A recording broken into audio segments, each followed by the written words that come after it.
สุดท้ายบางคนต่างគ្នាថ្ងៃនេះខ្ញុំមានអារម្មណ៍ថារំភើបចិត្តហើយសប្បាយចិត្តខ្លាំងមែនតើដោយសារថ្ងៃនេះគឺជាថ្ងៃទិវាពលកម្មអន្តរជាតិហើយថ្ងៃនេះយើងធីមក្រុមការងារគឺបានសៀលលុយគ្នាបន្តិចបន្តួចធ្វើជាសប្បុរសធម៌មានជានំប៉័ងជាមួយនឹងទឹកសុទ្ធថ្ងៃនេះចង់សួរចំណាប់អារម្មណ៍បាទគ្នាយើងបន្តិចអារម្មណ៍បែបបាច់ដែរថ្ងៃនេះចាខ្ញុំមានអារម្មណ៍ថាសប្បាយចិត្តខ្លាំងមែនតើចែករំលែកក្តីស្រឡាញ់មួយក្រុមការងារអូខេចាសម្រាប់ខ្ញុំក៏ខ្ញុំមានអារម្មណ៍ថាសប្បាយចិត្តខ្លាំងដែរព្រោះដោយសារថ្ងៃនេះគឺជាថ្ងៃទិវានៃទិវាពលកម្មអន្តរជាតិអញ្ចឹងណានិយាយទៅទឹកចិត្តបាទហើយមានអារម្មណ៍ថាសប្បាយចិត្តខ្លាំងមែនតើបាទសុំសួរចំណាប់អារម្មណ៍បន្តិចសប្បាយរីករាយក្នុងការចែករំលែកក្តីស្រឡាញ់ទៅឲ្យពួកគាត់ចាអូខេបាទស៊ីណេរំភើបចិត្តតែប៉ុណ្្នឹងឯងរំភើបចិត្តដែលបានចូលរួមចំណែកធ្វើបុណ្យជាមួយក្រុមការងារអូខេបាទ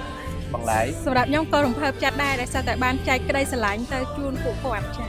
បាទសុខជានិយាយរួមទៅខ្ញុំក៏សប្បាយចិត្តដូចគ្នាព្រោះយើងមានទឹកចិត្តបន្តិចបន្តួចជូនទៅដល់បងដែលគាត់ខំធ្វើការទាំងយប់ទាំងថ្ងៃបាទជួយបើកមែននេះមានទឹកសុទ្ធតិចបាទគឺទឹកសុទ្ធកម្ពុជាទៀតបាទជើងការចំណាប់អារម្មណ៍គឺរំភើបចិត្តខ្លាំងមែនតើបាទបាទឥឡូវសួរខាងកាមេរ៉ាមែនមួយទៀតចំណាប់អារម្មណ៍មិនដែរសប្បាយចិត្តដែលបានចែកម្លែកហ្នឹងហើយអូខេបាទអញ្ចឹងនេះគ្រាន់តែជាទឹកចិត្តបន្តិចបន្តួចដែលយើង share គ្នាដើម្បីចែករំលែកទៅបាទក្រុមការងារដែលគាត់សាងសង់ផ្ទះនៅក្នុងគម្រោង Amazinary អញ្ចឹងតិចទៀតយើងនឹងធ្វើការផ្ដល់ជូនបាទជាមួយនំប៉័ងញ៉ាំ free ជាមួយនឹងទឹកសុទ្ធត្រជាក់ដែលយើងបានត្រៀមរៀបចំជាមួយនឹងក្រុមការងារនេះបងប្អូនទាំងអស់គ្នាគឺក្រុមការងារបាទនេះហើយគឺជាទស្សនវិជ្ជាដែលយើងកំពុងតែដំណើរការ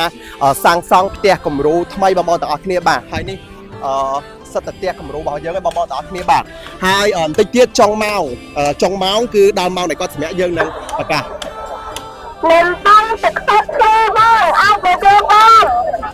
អូខេបងប្អូននេះគឺជានំប៉័ងមិនต้องទឹកសុទ្ធទេបង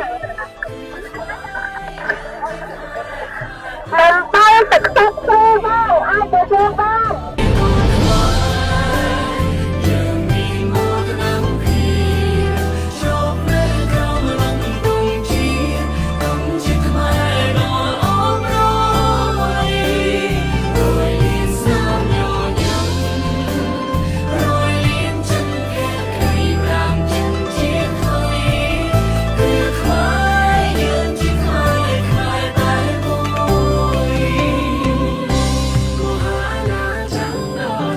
សាវតា